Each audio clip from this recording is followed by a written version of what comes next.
일단 안녕하십니까. SNT에서 수학을 가르치고 있는 단속어 수학 담당 홍승혁입니다. 일단은 지금까지 단대속어 명예 전당을 이제 보여드릴 것 같아요. 전교 1등이 수두룩 빽빽하죠. 런칭 이후에 전교 1등을 한 번도 빼먹지 않고 배출을 했습니다. 그래서 전교 1등이 된 친구들의 특이의 사항들을 좀 보면 일단 잘하는 친구들은 전교 1등 되는 건 당연했던 것 같고요. 2등급 후반이나 3등급 중후반에서 되게 비약적으로 상승한 친구들도 굉장히 많습니다. 그래서 우리 아이들이 그 전적을 따라가길 바랍니다. 네. 그 다음에 어떻게 하면 이렇게 최고의 성적을 낼 수 있었는가, 우리 아이들이 다 만족하면서 어떻게 수업을 들을 수 있었는가 한번 보여드리겠습니다. 일단 저는 제1회 대성 모의고사 공모전에서 대상을 수상했습니다. 그 다음에 대성 콘텐츠 평가단도 같이 하고 있고요. 대성 콘텐츠 평가단에서는 대성에서 신규 콘텐츠 낼 때마다 우리 아이들에게 적합한지, 그 다음에 난이도 적절한지, 오류 없는지 이런 것들을 검수하는 검수위원이라고 생각하시면 됩니다. 수학과를 졸업했기 때문에 수학에 있어서는 프로 그 자체입니다. 우리 아이들에게 좀 더 적절한 설명을 해줄 수 있도록 수학적으로 잘 고민하고 있습니다. 현재는 단소고, 경기고, 중동고 1등급반을 맡고 있고요. 제가 검수했던 책들은 블랙라벨, 그 다음에 고쟁이 수학의 바이블 이런 책들을 검수했습니다. 대표적인 사설 문제집들이죠. 런칭 이후에는 방금 말씀드린 대로 단대소고 1학년 수학 전교 1등은 매번 배출했습니다. 이번에도 배출했어요. 네. 이번 단대소고 수학을 좀 분석을 해보려고 합니다. 일단 객관식을 나눠서 보여드릴 건데 지금 보시면 객관식 10번까지 이렇게 나열되어 있습니다. 일단 뒤에 거 함께 보실게요. 네, 21번까지 이렇게 나열이 되어 있는데요. 지금 보시면 알겠지만 18번까지는 특이사항이 아예 없습니다. 단원 순서대로 쭉 나왔고요. 그 다음에 문항별로 다 단원이 다 똑같습니다. 네, 연이어서 같은 단원들이 계속 나오기 때문에 일단 단원의 일정에서 쉽긴 한데 문제점이 있습니다. 유형별로 알지 못하는 유형이 나왔을 때는 조금 계산이 딜레이 되는 상황이 발생하게 돼요. 그랬을 때 어떤 게 문제냐? 이 뒤에 있는 19, 20, 21번 요 문제들을 풀 때 살짝의 계산 미스가 나올 확률이 증가하게 됩니다. 실제로도 저희 아이들 중에서도 상위권 친구들이 100점에 아쉽게 못 된 친구들이 있거든요. 그게 바로 21번 때문이었어요. 그 앞에서 계산을 좀 여유롭게 했으면 21번도 맞췄을 것 같은데 아쉽게도 거기까지는 이제 못 도달하는 상황이었습니다. 다만 서술형 같은 경우에는 감점될 여지를 주지 않으면은 무조건 다 맞는 걸로 보시면 될 것 같아요. 단원별로 한 문제씩 나왔고요. 다항식 현상 인수분해, 복소수 2차 방정식, 2차 함수 이렇게 출제가 되었습니다. 무난하게 나왔고 그 실전 모의고사에서 저희 학생들이 많이 연습했던 걸로 나왔습니다. 일단 문항 구성을 보여드릴 건데 잘못 올라간 게 아니라 25년과 26년의 문항 구성을 좀 비교해 드리려고 해요.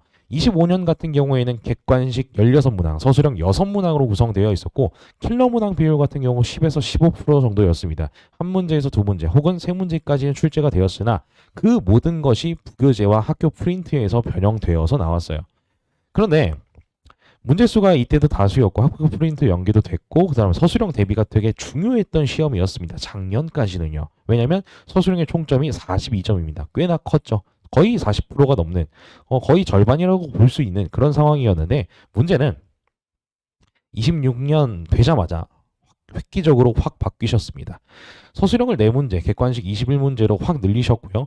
킬러 문항이 한 문제가 계산이 조금 이상했던 거지 킬러라고는 할 수 없었던 것 같아요. 그래서 0%로 잡았고요. 부교재가 없습니다. 대신 학교 프린트 나왔어요. 학교 프린트 언제 나왔죠? 일주일 전에 나왔어요. 시험 일주일 전에. 그래서 시험 일주일 전에 대비를 했어야 됐고요. 1, 2주 전에 그런 걸 대비하지 않았다면 문제가 조금 당황스러웠을 수도 있었을 거는 같아요. 네. 근데 특징 중에 하나는 문제수를 늘림으로써 아이들에게 타임어택을 조금 더 많이 강요하셨다라는 점. 그래서 이 문제들을 정확하게 유형별로 푸는 방법을 기억하지 못했다면 계산에서 조금씩 딜레이가 되면서 아이들에게 조급함이 생겼을 것 같습니다. 그 다음에 학교 프린트 연계. 학교 프린트 연계는 사실 나올 만한 문제들이 다 정해져 있어서 그대로 나왔다라고 보시면 돼요. 학교 프린트에서 뭐 특이하게 연계가 됐다 이런 건 아니고요. 오히려 제가 이제 아이들한테 줬던 기출 문제들 그런 것들에서 되게 비슷하게 나왔던 걸로 지금 보여지고 있습니다. 총점, 서술형 총점이 대폭 감소되었습니다. 42점이었던 총점이 갑자기 20점으로 감점되었어요. 아이들이 시간 투자해야 될 것도 되게 많이 줄었기 때문에 객관식에서 실수만 없었으면 이번 시험은 되게 여유로웠을 것 같습니다. 등급 컷은 지금 당장의 등급 컷은 100 혹은 하나 틀린 정도, 3점짜리 하나 틀린 정도라고 보시면 될 것 같은데요. 그러니까 97점 정도일 것 같습니다. 아니면 서술형에서 한 1, 2점 깎인 정도. 네. 근데 이제 넉넉 잡아서 100이라고 잡았고요. 네. 그다음에 문제점은 뭐냐면 작년까지를 기준으로 제일 커트라인에 낮았을 때가 85점이에요. 네. 아이들이 그래도 수학을 놓지 않는 와중에 저렇게 아래로까지 85점 중반으로까지 내려갈 수 있습니다. 그래서 지금 중간고사가 매우 쉬웠다라고 평가가 나오고 있잖아요. 수학에서. 기말고사 때는 정말 어려울 거라고 학교 선생님도 말씀을 하셨고요. 그에 따라서 대비도 맞춰서 하셔야 됩니다. 근데 이제 기말고사는 어렵다고 했으니까 지금 중간고사를 기준으로 기말고사를 예측하는 건 옳지 않은 것 같고요. 작년 거 기준으로 예측을 좀 해드릴게요. 자, 작년 거 기준입니다.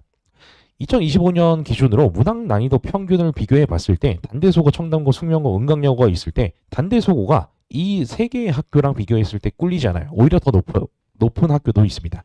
그러니까 이게 어렵게 내고자 하면은 확실히 학교 프린트나 아니면 다른 추가 프린트 문제를 드리면서 문제를 난이도를 좀 더 많이 올릴 수 있겠다. 요거까지 감안을 하셔야 돼요. 그래서 단대소고 수학의 난관 도시 뭐길래? 첫 번째는 많은 문항수입니다. 문항수가 너무 많아졌어요. 25문제를 50분 안에 풀라뇨. 개당 2분입니다. 개당 2분은 제가 애들한테 문제 푸는 시간보다도 더 짧아요. 네. 저희 아이들이 이제 여기 있는데 개당 2분은 너무 가혹하지 않나 싶습니다. 작년에도 가혹했는데 올해는 더 가혹해졌다. 학교 프린트입니다.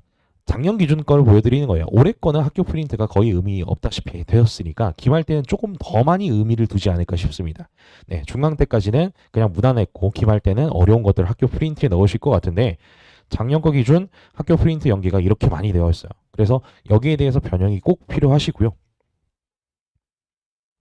서술형.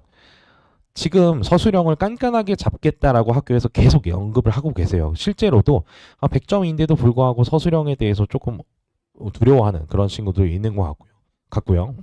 기말 때는 좀 더 주의하셔야 됩니다. 지금 보시면 알겠지만 문제 자체가 되게 길기 때문에 서술형에서 조금이라도 실수를 하면은 깎일 여지가 무조건적으로 생길 것 같습니다. 대비 전략은 다음과 같습니다.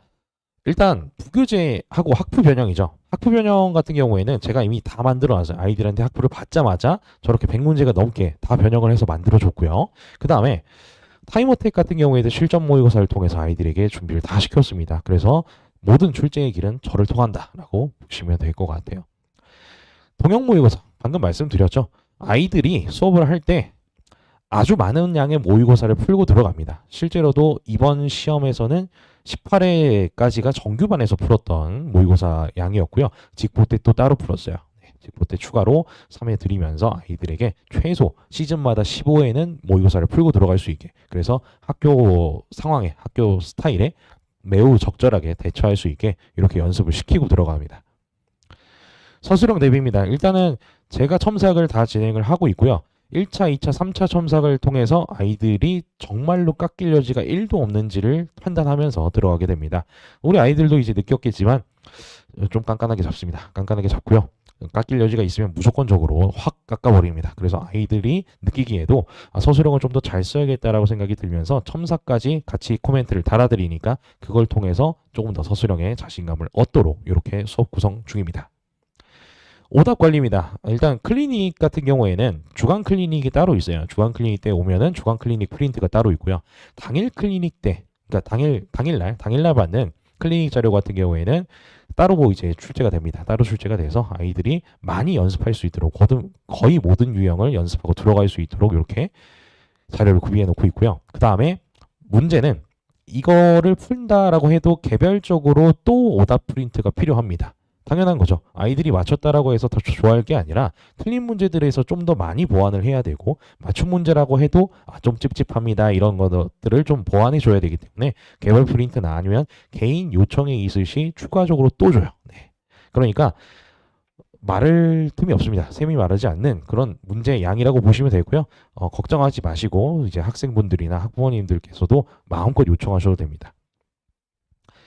아까 보여드렸던 그 결과물입니다. 네, 전교 1등은 모두 제가 가르쳤기 때문에 이번에도 자신있게, 기말 때도 자신있게 1등 배출해내겠습니다. 그리고 1등뿐만 아니라 우리 중하위권 친구들도 파격적인 점수 상승을 통해서 등급을 올릴 수 있도록 이렇게 잘 지도해 보도록 하겠습니다. 수업은 다음과 같습니다. 일단 15회차로 구성이 되어 있고요. 1회차 사이클을 빠르게 한번 돌고 그 다음에 실무를 곁들인 심화 부분을 한번 더 짚고 넘어가야 될 것 같습니다. 기말할 때 조금 어렵게 나온다라고 했는데 대부분의 기출 문제는 교육청 모의평가 거기서 대부분 변형을 해서 문제를 출제하시고 계시기 때문에 그 부분에 대해서 변형을 최대한 많이 해서 아이들이 더 익숙하도록 문제 보는 순간 아 이거 선생님이랑 풀었던 문제네 라는 생각이 들도록 이렇게 대비를 하겠습니다. 정규반 같은 경우에는 수요일, 일요일 오후 6시에서 10시입니다. 그 다음에 5월 6일 날 어린이날 다음 날이죠. 우리 아이들의 어린이날 선물로 수업을 선사하시면 될 것 같아요. 네, 의무 클리닉 같은 경우에는 토요일, 일요일 2시부터 5시 이렇게 진행이 됩니다. 이때 두 날 중 하루는 무조건적으로 보내주셔야 되고요. 보냈을 때 아이들 다 같이 클리닉 자료 풀면서 오답하고 첨삭하고 이런 식으로 개별적으로 풀이가 더 필요한 것들이 있으면 전달을 받을 수 있으니까 꼭 보내주세요. 꼭 보내주시고 정말 등급 상승이 필요하시다라고 하면은 이때 성과를 확실하게 느끼실 수 있을 것 같습니다. 네, 항상 런칭 이후에 1등급 그 다음에 1등 너무 지긋지긋하게 많이 만들어놨습니다. 하지만 나쁘진 않은 것 같아요. 그 지긋지긋함이 이번에도 마찬가지로 1등을 만들고 1등급을 만들고 그 다음에 하위권 아이들, 중하위권 아이들을 끌어올리는 그런 선생이 되도록 하겠습니다. 감사합니다.